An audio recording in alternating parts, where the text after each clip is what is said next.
उत्सन्नकुलधर्माणां मनुष्याणां जनार्दन नरके नित्यं वासो भवतीयनुशुश्रूषु।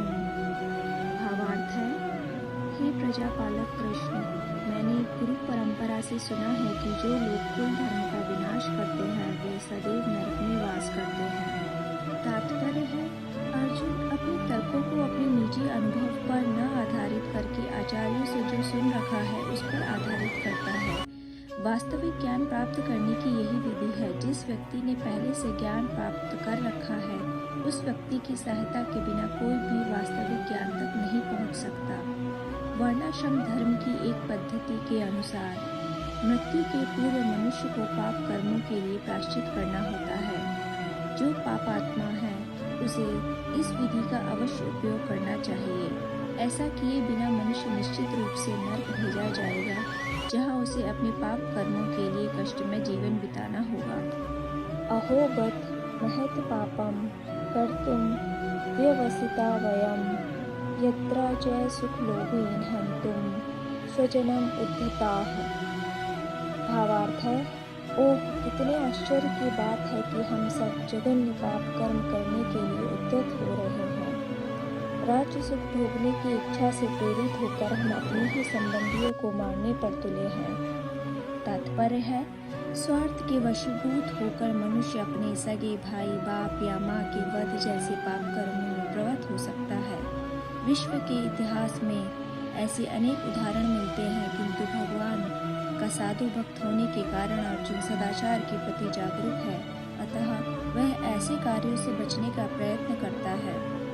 यदि मां प्रतिकारं शस्त्रं शस्त्रपाणयः धार्तराष्ट्रा रणे हन्युषि तन्मे क्षेमंतरं भवेत्।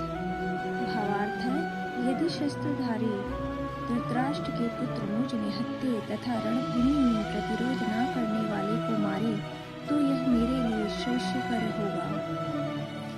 तात्पर्य है, क्षत्रियों के युद्ध नियमों के अनुसार ऐसी प्रथा है कि निहत्थे तथा विमुख शत्रु पर आक्रमण न किया जाए, किंतु अर्जुन ने निश्चय किया कि शत्रु भले ही इस विषम अवस्था में उस पर आक्रमण कर दे, किंतु वह युद्ध नहीं करेगा। उसने इस पर विचार नहीं किया कि दूसरा दल युद्ध के लिए कितना उद्यत है। इन सब लक्षणों का कारण उसकी दयाद्रता है, जो भगवान के महान भक्त होने के कारण उत्पन्न हुई।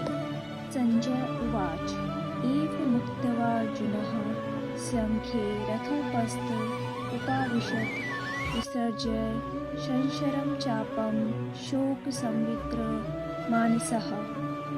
भावार्थ है, संजय ने कहा, युद्ध भूमि में इस प्रकार कहकर अर्जुन ने अपना धनुष तथा बाण एक ओर रख दिया और शोक संतप्त चित्त से रथ के आसन पर बैठ गया। तात्पर्य है, अपने शत्रु की स्थिति का अवलोकन करते समय अर्जुन रथ पर खड़ा हो गया था, किंतु वह शोक से इतना संतप्त हो उठा कि अपना धनुष बाण एक ओर रखकर रथ के आसन पर पुनः बैठ गया। ऐसा दयालु तथा कोमल हृदय व्यक्ति जो भगवान की सेवा में रत हो, आत्मज्ञान प्राप्त करने के योग्य है। इस प्रकार भगवद गीता के प्रथम अध्याय कुरुक्षेत्र के युद्ध स्थल में सैन्य निरीक्षण का भक्ति वेदांत तात्पर्य पूर्ण हुआ।